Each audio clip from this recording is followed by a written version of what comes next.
जब एक इंसान के पास पैसों की कमी होती है, भोजन की कमी होती है, समय की कमी होती है, तो उसका ध्यान बार बार उन्हीं सब चीजों पर जाता है। और जब तुम्हारा दिमाग लगातार किसी चीज को सॉल्व करने में लगा हो पहले से ही, तो वो इंसान उन्हीं सब चीजों से परेशान हो जाता है। मान लीजिए कि आपके पास 500 रुपए हैं और आपको 500 रुपए में तय करना है कि मैं इससे क्या ले सकता हूँ। या फिर आप दवाइयाँ ले सकते हो, या फिर कहीं आने जाने का खर्च, या फिर अपने लिए 2 दिन के खाने की व्यवस्था कर सकते हो। अब वो 500 रुपए आपके लिए सिर्फ 500 रुपए नहीं है, वो आपकी जरूरी चीजों की कीमत है। लेकिन किसी एक ऐसे इंसान जिसके पास ये सारी चीजें हैं पहले से ही, तो फिर इस 500 रुपए का बिल्कुल पूरी तरीके से मतलब बदल जाता है। वो इंसान सोच सकता है कि ये सड़क पर जो चीज रखी है, क्या ये खरीदने लायक है मेरी। बात करते हैं फिर से पहले वाले इंसान की। अगर वो सोचेगा कि मैंने अगर मेरी पसंद की कोई चीज खरीद ली मेरे लिए, तो मेरे कल का क्या होगा। अब सोचिए आप कि यह पैसे वही हैं, इन्हीं पैसों से शायद कोई अपने लिए पसंद की चीज भी नहीं खरीद सकता, और इन्हीं पैसों से कोई अपना आज का पेट भर सकता है और कल के बारे में भी सोच सकता है। और हम सबको यही बात तो समझनी है,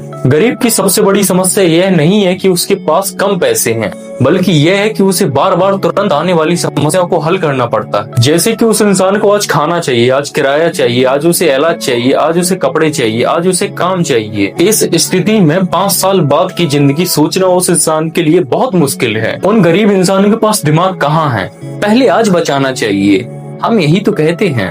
पर ये सारी चीजें हम भूल जाते हैं पूरी तरीके से। अगर तुम्हारे पास कोई तुरंत बड़ी समस्या आ जाए, तो तुम्हारे लिए जो तुम्हारी भविष्य की महान योजनाएं हैं, जो तुमने सोच के रखा है, उन सबसे जरूरी तुम्हें आज रहेगा। तुम उस समस्या को सॉल्व करोगे जो तुम्हारे पास आज है। अब मान लीजिए किसी इंसान के पास ये सारी चीजें मौजूद हैं जो उसे चाहिए एक इंसान को सुरक्षित रहने के लिए, तो वो इंसान भी समस्याओं से नहीं बच सकता। उसके पास भी एक अलग तरह की समस्या है। जिस चीज के लिए वो पूरी जिंदगी भर भाग रहा था, वह चीज उसे मिल गई है, तो फिर सवाल बदल जाता है। पहले वही इंसान सोच रहा था कि यह चीज मेरे पास कब आएगी। अब जब उसने वो चीज पा ली है, जब उसके पास है, तो अब वो बोल रहा है कि अब मैं क्या करूं। यहीं से इंसान ध्यान की तरफ जा सकता है। वो पूछ सकता है, मैं कौन हूँ, मैं क्या कर रहा हूँ, मेरी जिंदगी का मतलब क्या है, और मुझे कितना चाहिए, जिससे मेरी चीजों के प्रति चाह पूरी तरीके से मिट जाए। और शायद यही कारण है कि इतिहास के बड़े दार्शनिक जरूरत और इच्छा के बीच का अंतर सिखाते हैं।